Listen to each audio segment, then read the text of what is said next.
Vince Velasquez was signed formally yesterday at PNC Park. He'll be part of the rotation. Ben Cherington made that quite clear, and strikingly so, in the statement accompanying the announcement. What does that mean? What does that mean? Punt! This is a punt! Everybody pay attention. It's a punt. I've been saying this all along. It's what they're doing. They're punting. Good morning to you from this unhinged corner of the world. I'm Dejan Kovacevic of DK Pittsburgh Sports, and this is Daily Shot of Pirates. It comes your way, for better or worse, bright and early every weekday. If you're into football and or hockey, I also offer daily shots of Steelers and Penguins where you found this. If you view this team's offseason to date in a bubble, meaning eliminate completely the Bryan Reynolds scenario, and you just look at it from the standpoint of who's been lost and who's been gained, you could be convinced that this team is taking 2023 more seriously than it has the past 3 years. If you paid attention to what they say about 2023 and you trusted them, you would be very much sold on the idea that, hey, this is it. This is it. They're ready to support these young guys because you know what? That's exactly what they're saying. However, don't listen to what they say. Watch what they do. So far, the Pirates have made a couple of modestly impressive additions. Carlos Santana's 37 years old, but he can play. He can certainly hit for power, if not for production. Ji-Man Choi can play his position, first base. He also can hit. He has an approach, a professional approach. And they've added a couple of pitchers along the way as well, including Velasquez. However, again, watch what it is that they do. Velasquez came here on a one-year contract. He's 30 years old. He's had some good pitching in his background for multiple teams. But he comes here as a guy who's looking to bounce back from a year in which he had a 4.78 ERA, and he very much fits the profile, and I say this in a good way, of Tyler Anderson a couple of years ago, Jose Quintana this past year. Show up, prove yourself, and of course, by the time July gets around, you get traded. That's just how it goes. And I had no issues with this when it came to Anderson and Quintana. Anderson pitched well in Pittsburgh. He was actually more of a leader than what people could have known. And he went and he got traded and became a real asset to his new teams and ended up making a ton more money than what he was getting here. Same thing for Quintana. Jose had an outstanding summer for the Pirates, ends up moving on. Now he just signed a 2-year, $26 million deal to go to the Mets, which was only $24 million or so more than what the Pirates had guaranteed him. And now here's Velasquez to follow precisely the same script. You know why? Nothing's changed. This portion of Daily Shot of Pirates is brought to you by our friends at North Shore Tavern. That's directly across Federal Street from PNC Park. It's home of Steak on a Stone, an eating experience, underscoring the word experience. The steak is brought to you partially cooked on an 800-degree stone, and you do the rest. It's a ton of fun, it's a great meal, and it's a baseball atmosphere like no other in Pittsburgh. North Shore Tavern, right across Federal Street from PNC Park.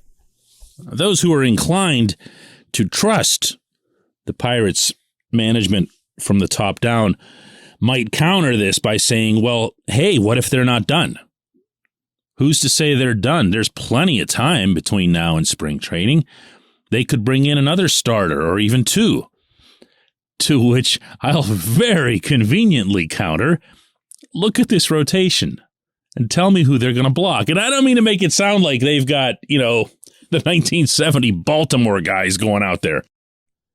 But there are certain young pitchers who are going to pitch. Mitch Keller is going to pitch. Roansy Contreras is going to pitch. Johan Oviedo is going to pitch.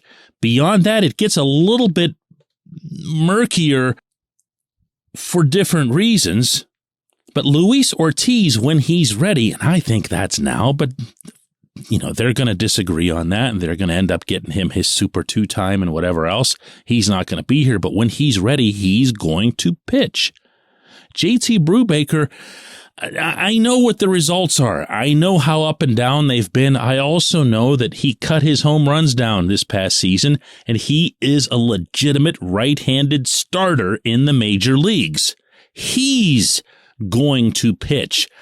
What number am I at now? Oh, yeah, Velasquez is going to be in the rotation. It says so right there in the press release from the general manager. Why? Because I'm positive that was part of the condition in which Velasquez would sign the deal. It can't be written into stone, but it can certainly be a gentleman's agreement. And that's what this very much appears to be. So who else are you adding to this? And what would you promise to them? And how would you get them to believe you, even if it were accurate? This is what I'm saying here. Velasquez is the next in line to be the Anderson/Quintana guy.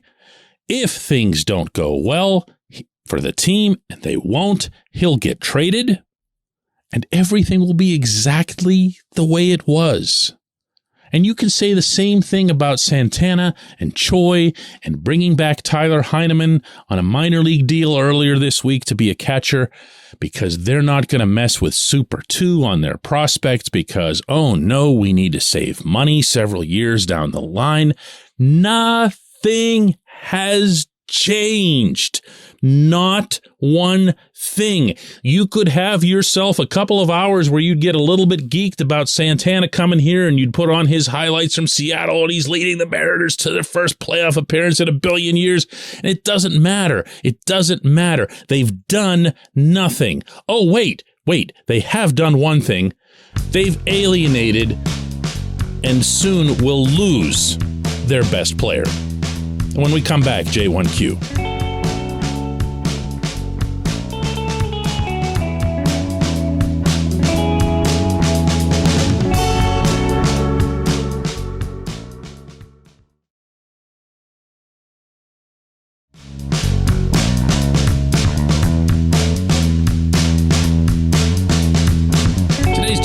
Comes from Christopher, who asks, are the Pirates still negotiating with Reynolds? Could the trade demand be a negotiating tactic to force them to up their offer?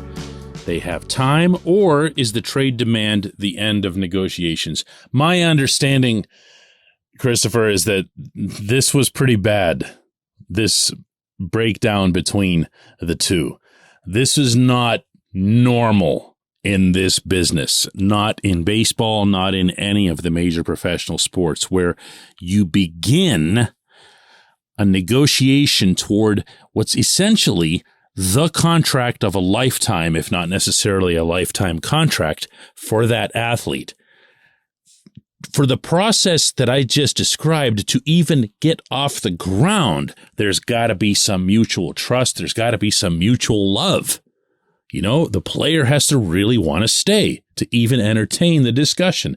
The team has to at least peripherally want the player to stay, meaning in some optimal world where they don't have to pay him money. So for this to go from 60 to 0, so to speak, something really, really, really has to go wrong. And that's my understanding of what happened here. Now, what could that be? It could be, and most likely is, because it's usually about money. It could just be the difference in the size of the offer. It could just be the Pirates putting forth a number that they said, whoa, hey, no, man, really? This is what you had in mind? This is what you think of our guy? And that's the end of that. But it also could be about being competitive. It also could be about, hey, I'm this many years old right now, and I'll be that many years old by the time you get around to being serious about this. And I'm really not inclined to do that. So how about if you just get me out of here now? You're going to get me out of here at some point. Get me out of here now. That's the kind of thing that can just kill a negotiation.